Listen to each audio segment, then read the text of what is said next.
Le choc de la 24e journée de Pro D2, voire de la saison, se déroulait à Sapiac entre le leader et son dauphin, ou quand Perpignan se déplace à Montauban.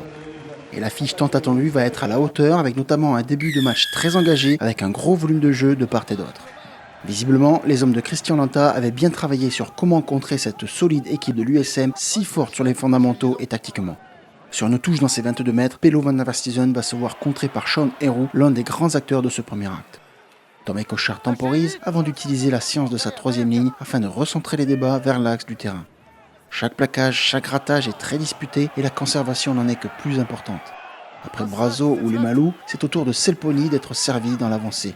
Une demi-d'ouverture roussillonnée opte pour le coup de pied rasant. L'international belge Jens Torfs est devant tout le monde sur cette balle et marque le premier essai. L'USAP prend la direction des opérations et se montre plus réaliste balle en main, même si elle ne mène que 5-0 car la transformation a été manquée. Les mêlées vont être le rare point noir de cette rencontre de très haut niveau, dirigée par l'arbitre Thierry Mallet. La réaction tarn-et-garonnaise ne va pas tarder à l'issue d'un bras cassé. Excellent tout au long de cette opposition, le demi de mêlée Jérémy Chaput accélère le jeu et va croiser avec Fortunel qui met les siens dans l'avancée. Chaput sert ensuite Silago qui donne vite à Stéphane Munoz. Le flanqueur casqué réalise un demi-tour contact et casse ce double plaquage pour marquer l'essai de la riposte des Sapiacains. Bosviel transforme et rajoute une pénalité, tout comme Selponi pour les Catalans. Ces deux prétendants à la montée en top 14 en sont à 10-8 à la pause. Le deuxième acte reprend avec tout autant d'intention de jeu et de victoire. Les Roussillonnais ne tremblent pas à l'idée de relancer de leur camp avant d'opter pour l'occupation au pied. Mais alors que Selponi va voir son dégagement contré sur cette montée en pointe, Taleta Tupuola est tout heureux de voir l'offrant lui tomber dans les bras. Le centre n'a plus qu'à aplatir ce deuxième essai. Alors qu'on revoit le très bon contre de Fortunel, les hommes de Lafont et Whitaker se font la belle avec un 17-8 puis un 20-8 toujours avec la botte de Bosviel. Perpignan compte 12 points de retard mais les Catalans ne renoncent jamais.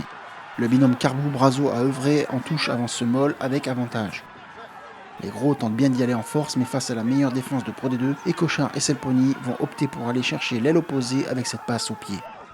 Ce coup de pied est millimétré et de peur de faire faute, Bosviel laisse Acebes capter et aplatir la réalisation du comeback. Selponi transforme l'essai du bouillant ailier et les 100 et or avec ce 20-15 sont dans les clous du bonus défensif. Mais après un carton jaune à Esclose et la pénalité de la Gagne qui a trouvé le poteau pour Bosviel, l'USAP a remonté tout le terrain à la main depuis ses 22 mètres. Degmach a même joué vite une pénalité et les Perpignanais conservent habilement afin que les temps de jeu se multiplient encore et encore. À 15 contre 14, le banc de touche des hommes venus du Castillet fait aussi la différence pour que la charnière joue toujours en avançant. Clairement, les Sankéors ont flairé le bon coup. Le bonus défensif ne leur suffit pas, en même temps qu'ils se rapprochent de l'embut peu à peu et pas à pas. On en remet une couche auprès, avec successivement André, Lam, Brown ou Brazo, alors qu'il s'agit des toutes dernières secondes de jeu de ce match d'une intensité rare et au suspense vraiment incroyable.